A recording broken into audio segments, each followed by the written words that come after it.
বিন নূর রাজধানীর আগারগাঁও আবহাওয়া অধিদপ্তরে আছেন, তিনি যুক্ত হচ্ছি তার সাথে। ফরহাদ, মৌলভীবাজারের কমলগঞ্জে ঝড়ের খবরটি আমরা সবাই জানি, সেখানে প্রচন্ড ঝড় হয়েছে। দেশের অন্য কোথাও আর ঝড়ের কোনো আভাস আছে কিনা, আবহাওয়া অফিস কি বলছে? মুক্তি, শুরুতেই একটু বলবো যে মৌলভীবাজার সহ পুরো সিলেট এবং চট্টগ্রাম অঞ্চলে কিন্তু প্রায় প্রতিদিনই হচ্ছে হালকা থেকে মাঝারি ধরনের শক্তি নিয়ে বজ্রসহ বৃষ্টি সেখানে হচ্ছে।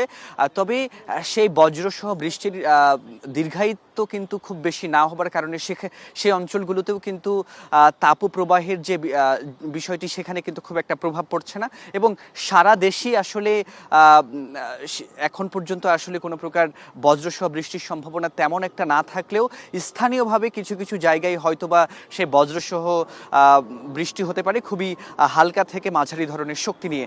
তবে সেটি আসলে খুব বেশি এই তাপপ্রবাহের উপর প্রভাব ফেলবে বলে আবহাওয়া অধিদপ্তর মনে করছে না। এবং আরেকটা বিষয় যদি একটু বলে রাখি মুক্তি, সেটি হচ্ছে যে আগামী 3 দিন জলীয় বাষ্পের পরিমাণ ক্রমশ বাড়তে থাকবে বলেই কিন্তু আবহাওয়া অধিদপ্তর আজকে আমাদেরকে জানালেন, এবং এই 3 দিন কিন্তু তাপমাত্রা খুব বেশি থাকবে বলে তারা কিন্তু আবহাওয়া অধিদপ্তর কিন্তু বলছে। এবং আরেকটা বিষয় একটু বলতে হয় যে পুরো এপ্রিল মাসই কিন্তু আসলে প্রচণ্ড তাপপ্রবাহ থাকবে, এবং আবহাওয়া অধিদপ্তরের ভাষ্যমতে আসলে 36 ডিগ্রি সেলসিয়াস থেকে 42 ডিগ্রি সেলসিয়াস পর্যন্ত কিন্তু তাপমাত্রা উঠানামা করতে পারে সারা দেশের বিভিন্ন জায়গায়। আবহাওয়া অধিদপ্তর আরও যেটি বলছে যে আজকে আসলে ঢাকার যে অবস্থা, আজকে 36 থেকে 38 ডিগ্রি সেলসিয়াস পর্যন্ত ঢাকার তাপমাত্রা সর্বোচ্চ থাকতে পারে, এবং সারা দেশের তাপমাত্রা কিন্তু 42 ডিগ্রিও ছাড়িয়ে যেতে পারে বলে কিন্তু আবহাওয়া অধিদপ্তর তাদের পূর্বাভাসে আসলে বলছে।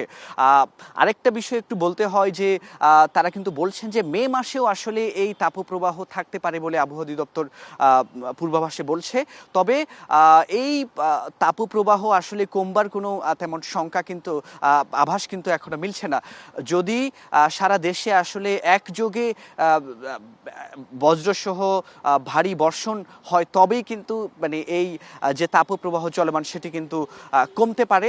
তার আগে কিন্তু কোনো প্রকার সম্ভাবনার কথা বলছেন না যে তাপপ্রবাহ কমবে। তবে আরেকটা বিষয় বলতে হয় যে আবহাওয়া অধিদপ্তর আরেকটা বিষয় বলছে যে সাধারণ মানুষকে কিন্তু সচেতন হতে বলছেন, যাতে করে এই গরমে আসলে খুব বেশি শারীরিকভাবে অনেকে অসুস্থ হয়ে না পড়েন। চিকিৎসকরাও কিন্তু বলছেন যে বেশি করে পানি খেতে এবং বাইরের অস্বাস্থ্যকর খাবার খাওয়া থেকে বিরত থাকতে। তো এই ছিল আমার কাছে আবহাওয়া অধিদপ্তর থেকে সবশেষ তথ্য। ফরহাদ বিন নূর যুক্ত ছিলেন আমাদের সঙ্গে। নোয়াখালীতে